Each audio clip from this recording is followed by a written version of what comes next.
LWO1 WeatherNet. Liftoff conditions looking pretty good. The STS is ready for launch. Ignition. Liftoff. Falcon 9 has cleared the tower.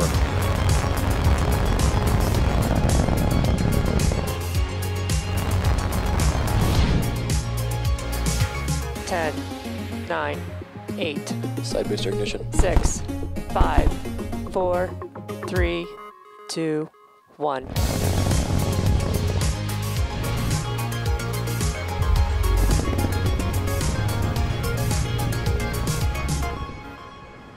Happy New Year, everyone, and good evening. It is Thursday, January 7th, and you're tuning in to SpaceX's first mission for 2021. On your screen is a live view of the Falcon 9 rocket awaiting its 8:28 p.m. Eastern Time launch from Cape Canaveral Space Force Station in Florida. My name is Michael Andrews, and I'm a supply chain supervisor here at SpaceX, and welcome to the Turksat 5A webcast for our customer Airbus. Today's payload is a fifth-generation broadcast communications satellite for the Turksat fleet, designed and developed by Airbus. With an expected lifespan of more than 30 years, this new communications satellite is designed to provide television broadcast services and improve broadband data networks across a large geographic area, including Turkey, Europe, the Middle East, North Africa, Central West Africa, South Africa, as well as the Mediterranean, Aegean, and Black Seas. Now, before we explore more about today's payload, let's first take a closer look at the Falcon 9 vehicle supporting today's mission. The Falcon 9 rocket you see on your screen is standing at about 229 feet or 70 meters tall. And the bottom two-thirds of that vehicle is what we call the first stage. Now, while this is the first launch of 2021, today's booster is taking flight for its fourth time. It previously supported the GPS-III Service Vehicle 3 mission in July 2020, as well as two Starlink missions, one in September 2020 and one a month later in October 2020. Falcon 9's first stage is responsible for accelerating the vehicle all the way to the edge of space, after which it will separate from the second stage, carrying that Turksat 5A satellite. And once separation is complete, we will attempt to recover the first stage on our drone ship for the fourth time. That drone ship you can see on your screen, known as Just Read the Instructions, is currently holding position in the Atlantic Ocean a couple hundred miles off the coast of Florida. And if we stick that landing today, for those of you keeping score, it's going to be SpaceX's overall 71st successful booster recovery. Now, after the first and second stage separate, the second stage will ignite its single Merlin vacuum or MVAC engine to carry the Turksat 5A satellite to a geostationary orbit. And at the very top, above the second stage, at the top of the rocket, you see a nose cone-shaped object.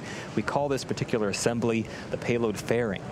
It's 17 feet in diameter, 43 feet tall. It's 5 meters diameter, 13 meters tall. And this fairing houses today's satellite. Now, to transport the satellite safely, the fairing is designed to protect the satellite from aerodynamic heating, loads, and any kind of atmospheric contamination during ascent. And once we get through the Earth's atmosphere and reach the vacuum of space, the payload will no longer need this protection. We're then going to jettison the fairing halves so we don't have to carry around that extra weight, and the second stage will continue with the satellite to its targeted drop-off orbit for deployment. Both fairing halves were used during today's mission. They've been flown for the second time each. One half previously flew on the July 2020 ANASIS-II mission, and the other previously flew on that June 2020 GPS-III Service Vehicle 3 mission. And following the deployment of today's payload, we'll attempt to only catch one fairing half in the air with our recovery vessel, Miss Chief, while Miss Tree, the other vessel, will retrieve the other from the water, what we call a wet recovery. And the last piece of the mix here is that large gray structure next to Falcon 9. It's called the Transporter Erector. We call it the TE. The TE is used to roll out the Falcon 9 from the hangar to the launch pad, and it then raises the Falcon 9 to its vertical launch position. The TE also routes things like power, fluids, and communication to both the rocket and the satellite. Prior to the start of our webcast, the Falcon 9 team performed functional checkouts for today's satellite. At T-minus 38 minutes, the team conducted their electronic go, no-go poll, and they gave the okay to proceed into propellant load and launch. Now, to keep both stages of the vehicle cooled close to launch, the team at Cape Canaveral began loading propellant at T-minus 35 minutes. Since the second stage Merlin engine is very similar to those 9 first stage engines, they both use the same propellants. Our fuel is a refined form of kerosene, we call that RP1, and our oxidizer is super chilled liquid oxygen, which we call LOX. We chill that LOX to be as cold as we can get it, and it allows us to load more LOX in there because those oxygen molecules are super dense. Both of these factors give us better performance with the Merlin engines. This also helps us to avoid the need to continue topping it off, and it makes up for any losses due to boiling prior to liftoff. Now at this point, the second stage is fully loaded with RP1, and the first stage will complete RP loading around T-minus 6 minutes. Also at this time, liquid oxygen is loading onto both the first and second stages, and that'll continue to the last few minutes of the countdown. At T-minus 7 minutes, we begin our engine chill phase. The pre-valves between the first stage engine and the propellant tanks will open. That chills the engines. This is where we cool those turbo pumps in order to avoid thermal shocks when we start the pumps at just T-minus 2 seconds, and it helps us light the Merlin engines. Also, we're loading helium into storage vessels on the first and second stages. During flight, we pass this cold helium through heat exchangers on our Merlin engines. The heat of the gas generator exhaust warms this cold helium and expands it. This expanded helium gas is used to fill the empty volume in our fuel tanks created by the engine pumps pulling propellant out of the first stage. Think of it like your car. We use gravity on a car to keep all the fuel near the bottom of the tank. Here in space, we need helium to push all that fuel towards our turbo pumps. Now, let's take a moment to learn a bit more about our payload today. Weighing in at approximately 3.5 tons, the Turksat 5A satellite provides roughly 10 kilowatts of power. By way of its high reliability and design, this 5th generation satellite will serve as the fleet's first satellite to operate under an electric propulsion system. And as I mentioned earlier, the Turksat 5A communications satellite was designed by our customer Airbus to provide television services and improve broadband data networks to service areas covering Turkey, Europe, the Middle East, North, Central, West, and South Africa, as well as the Mediterranean, Aegean, and Black Seas. The satellite is scheduled to become fully operational sometime in the second quarter of this year. Now let's take a moment to learn more about what makes this communications satellite so unique. Standing by to launch command. T-minus 4 minutes. 10, 9, 8, 7, 6, 5, 4, 3, 2, 1.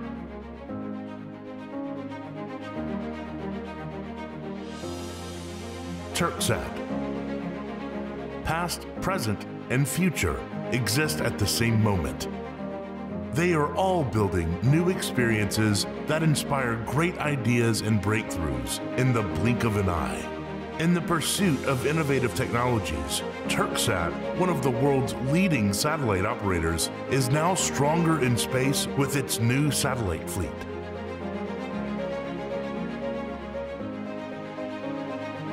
Turksat 3A communication satellite at the 42° east location offers both satellite telecommunication and direct TV broadcasting services via Europe, Turkey, and Central Asia.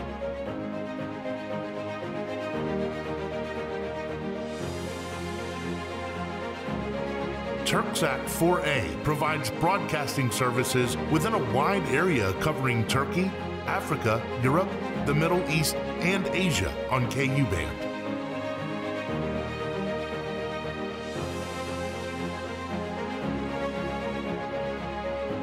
Turksat 4B, a multi-band satellite, ensures high flexibility of switchability and connectivity among different service areas and provides services over a wide geographic region between west of China and east of England, spanning Turkey as well as Europe, Central Asia, the Middle East, and Africa on both KU band and KA band.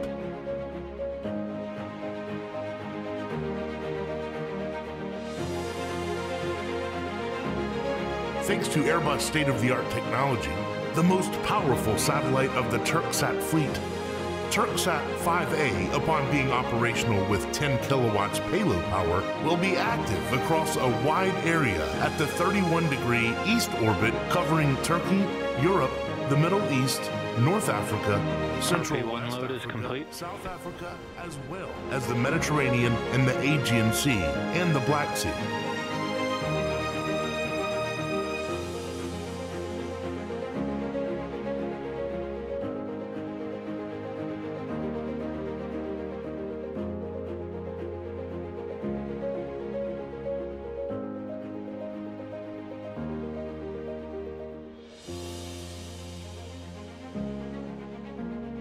With its satellite fleet, Turksat focuses on rising values and technologies in satellite communication.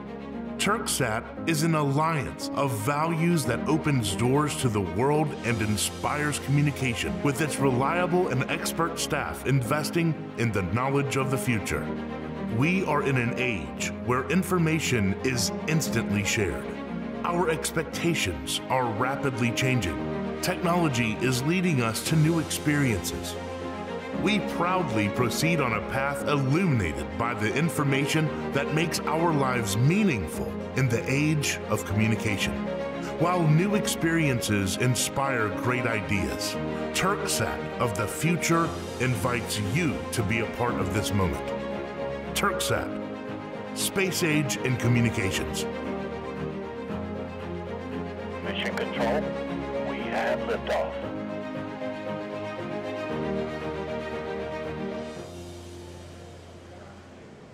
We're just about 4.5 minutes from liftoff. Shortly, the transporter erector is going to retract to its pre-launch position. We may see in a few seconds here the arms cradling right under those fairings. Watch those open up. What's going to happen is that TE is going to retract about 2 degrees from the rocket from vertical. And you can see right now those arms are opening up just slightly. In a few seconds, you'll see those arms back off as the TE retracts. And it's just, those 2 degrees is just a little bit of movement, but it's enough to clear the rocket to allow it to leave the pad. At liftoff, it's going to move to a position 45 degrees from the rocket. And you can see it's starting to retract a little slowly there. First stage fuel loading is complete, and we're currently awaiting for the first stage liquid oxygen loading to complete. And shortly after that, at about T-minus 2 minutes, the second stage's locks will also complete. One final big milestone before liftoff. You're going to hear the announcement that Falcon 9 is in startup mode. This announcement means that the rocket's own internal computers are now controlling the launch countdown on the Falcon 9. Once the engines are confirmed to be at full power, the flight computer, which is located on the second stage, will command the ground hold downs to release the rocket right at T-minus 0. The satellite team continues to monitor the status and health of the Turksat 5A payload located inside the fairing on the top of the second stage. All systems are go on the satellite. In terms of range and weather, currently everything appears to be on track for an on-time launch. The range is green. We've been monitoring weather. The only primary concern we have is the cumulus cloud, thick cloud rule. But right now, conditions are looking favorable. The percent of violation is 30%. That means there's only a 30% chance of us postponing liftoff. So things are looking good. If for some reason we have a call on today's launch, we may be able to begin again within this launch window tonight. But we do have a similar 4-hour backup opportunity scheduled for tomorrow evening around the same time. But for now, all systems continue to be go for an on-time liftoff at 9:15 p.m. Eastern Time.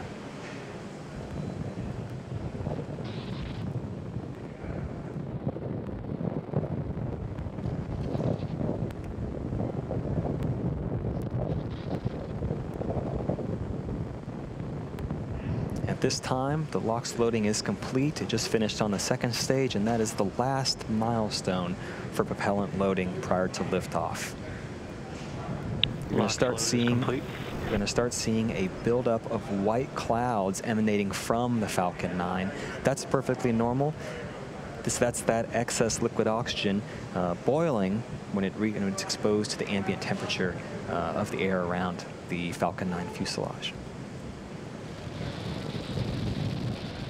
Ground gas closeouts. The first and second stage are beginning to pressurize for launch, and we're about 15 seconds away from that startup mode call out.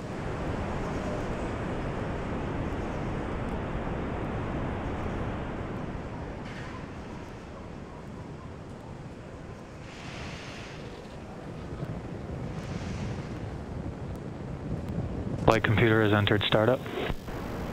We have confirmation of start out. We're just waiting for launch director's go for launch call out.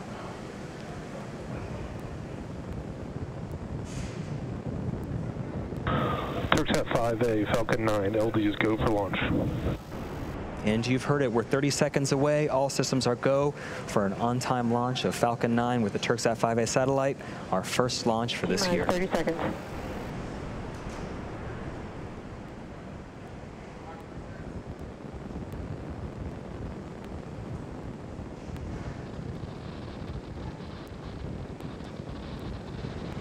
T-minus 15 seconds.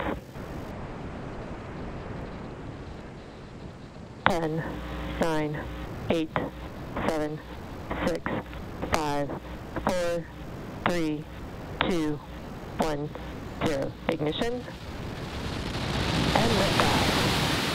Stage 1 chamber pressures are nominal.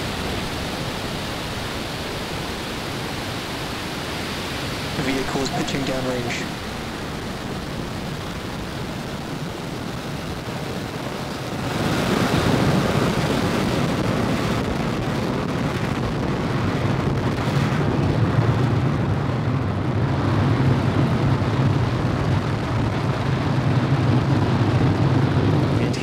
We're now 30 seconds into flight on the Falcon 9. All engines are running at full power. We are preparing to enter through our first major milestone after liftoff, Max Q. It's going to occur at T plus 1 minute 12 seconds. We're going to throttle those engines down. We've confirmed nominal status from the avionics team. Next, Max Q. That's when the vehicle experiences the greatest amount of dynamic pressure. We throttle those engines down, and afterwards we throttle them back up to keep dynamic pressures below a certain level. Falcon 9 is supersonic.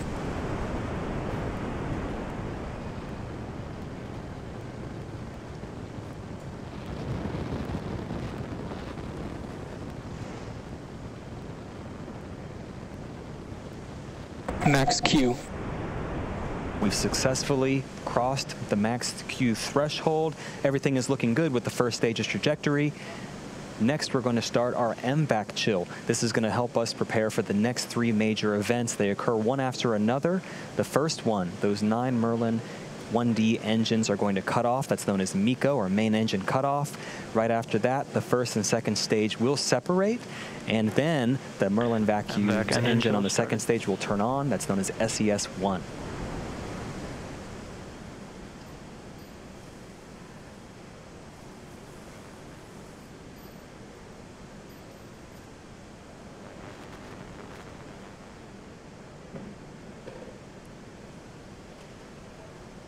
About 15 seconds away from throttling down those Merlin 1D engines, you'll start to see that visual change and that plume you see on the screen.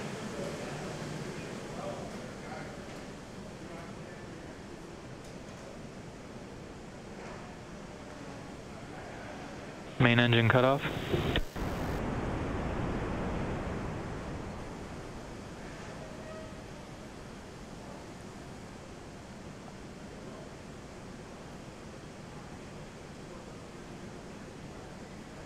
Stage separation confirmed.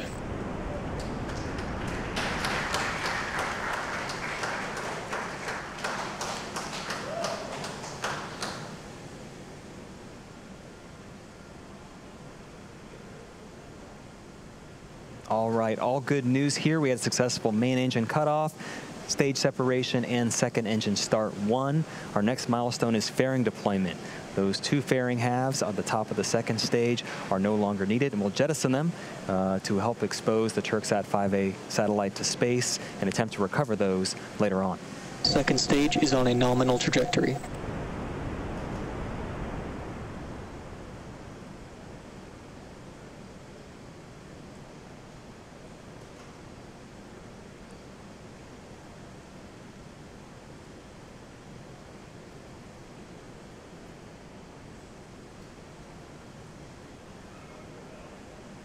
Fairing separation confirmed. And you saw there, we just jettisoned our 2 fairing halves. It's our first good view of Turksat 5A. It's now exposed to space, and those 2 fairing halves are heading back down to sea level.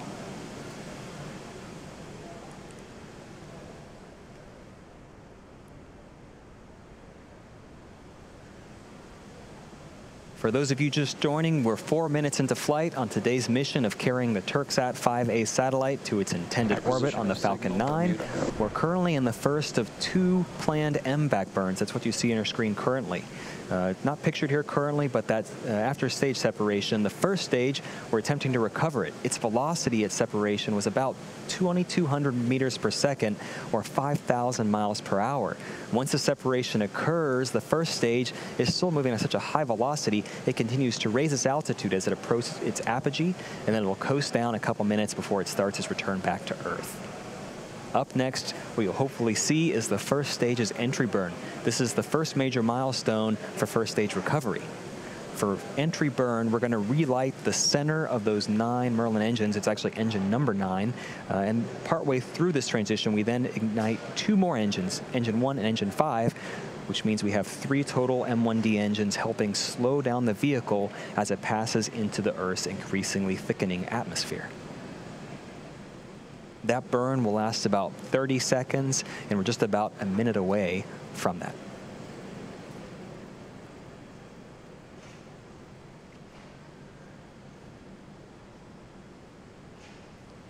And also not pictured here, those 2 fairing halves are making their way down. It'll take a lot longer than it will for the first stage, but we will attempt to recover those later on in the evening. Expected loss of signal, Cape.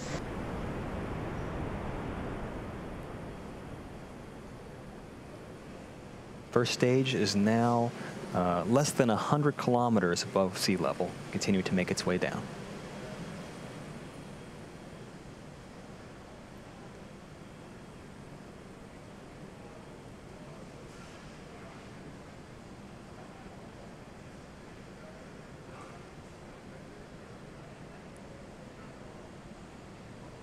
Just 10 seconds away from entry burn. As you watch this here, watch that exhaust expand as it goes from 1 engine to 3 engines. It'll sort of elongate. Stage 1 entry burn startup.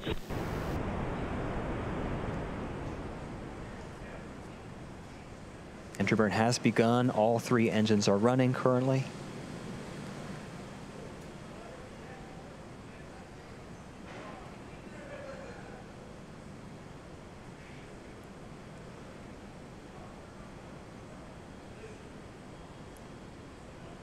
Stage 1 entry burn shut down. You heard it, you saw it, entry burn has shut down. Next, a couple milestones happening back to back. On the second stage on your screen, we're going to turn off that MVAC engine. It's known as SECO 1, or second engine cutoff 1.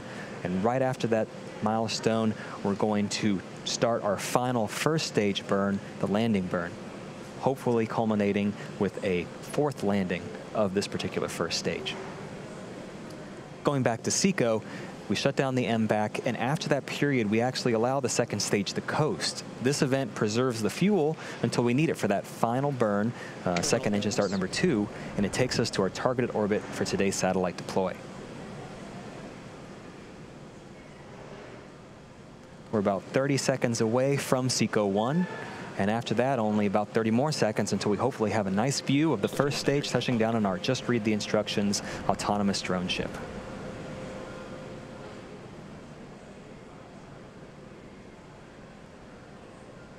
Stage 2 FTS is saved.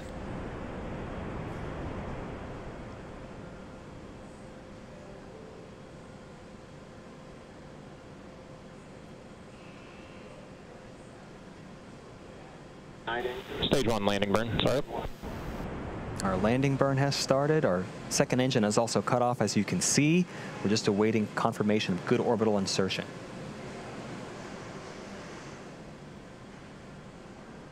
And back on sea level, you can see here the drone ship. We have confirmation of good orbit on the second stage, and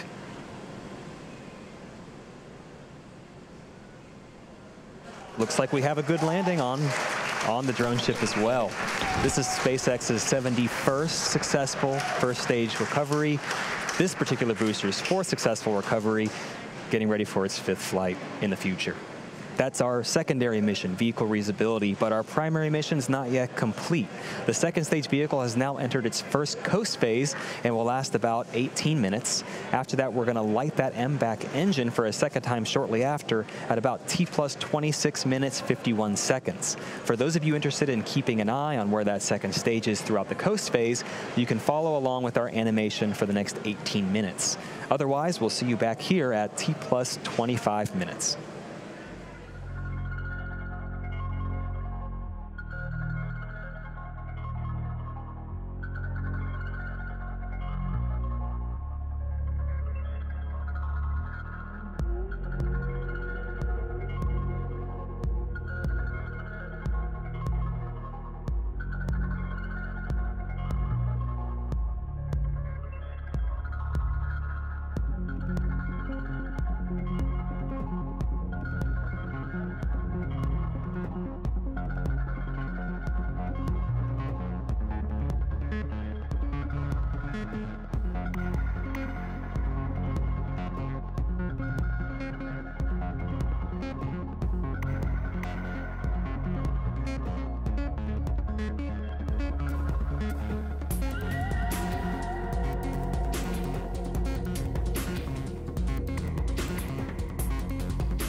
Expected loss of signal, Bermuda.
Welcome back to the webcast, the Falcon 9 mission carrying the Turksat 5A satellite designed and developed by Airbus.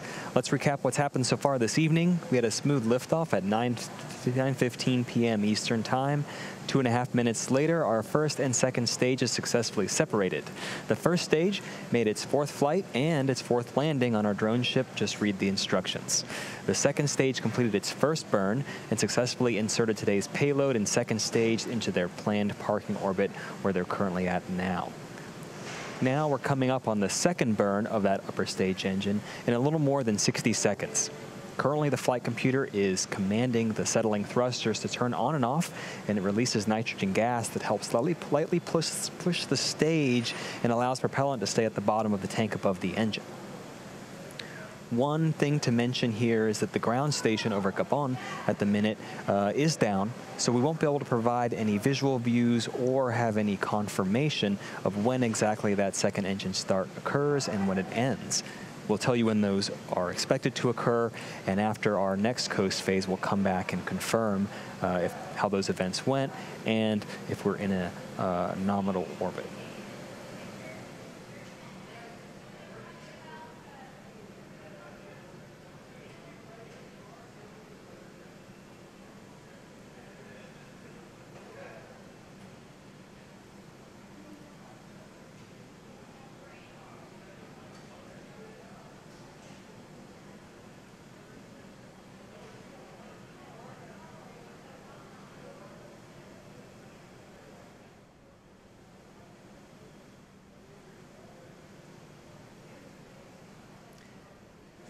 And currently, we do expect for that second engine start, SES-II, to occur.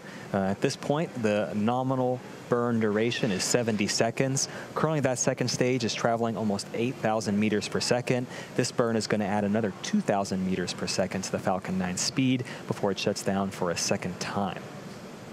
This shutdown event, called SECO-II, which is hopefully 45 seconds from now, that's then for second engine cutoff number 2. This burn places the Turksat 5A satellite into the required orbit prior to separating it from Falcon 9.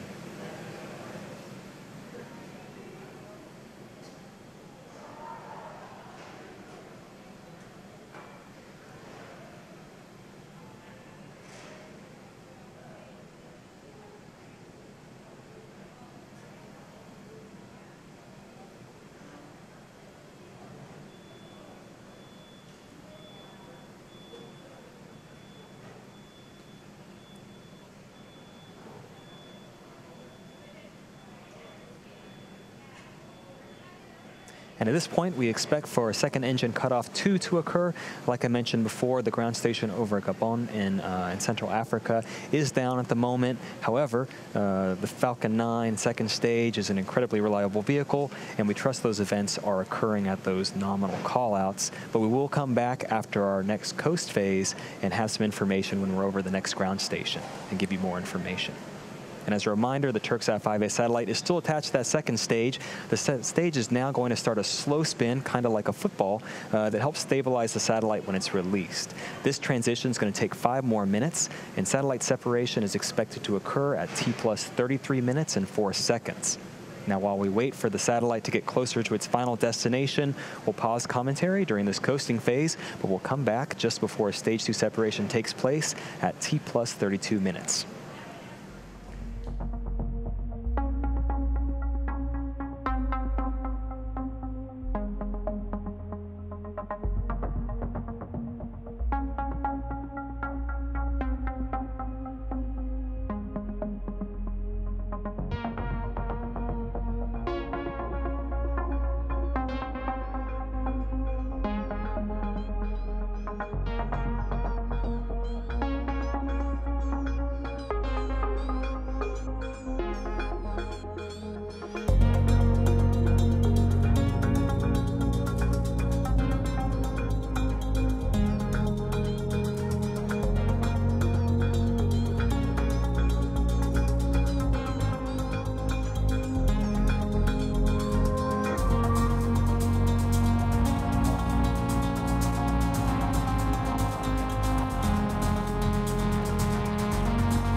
Acquisition of signal, HPK.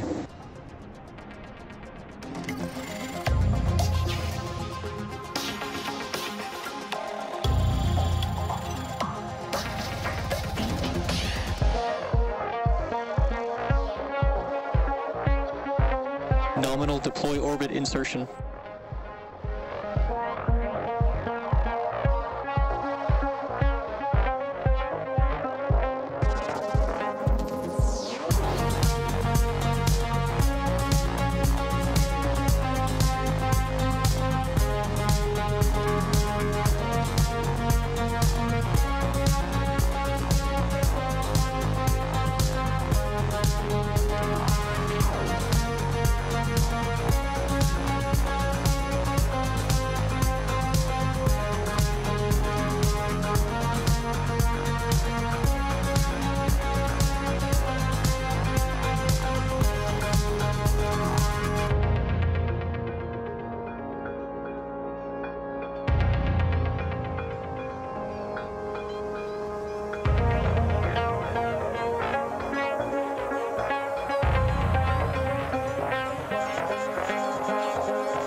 Welcome back again to our launch coverage of the Turksat 5A mission. One quick note, we're actually not spinning the second stage of this mission, but unfortunately I can confirm we had a good orbit after our second engine start, which is great news. If you're just joining us, we have one more major milestone coming up in about 10 seconds. That's the deployment of the Turksat 5A satellite.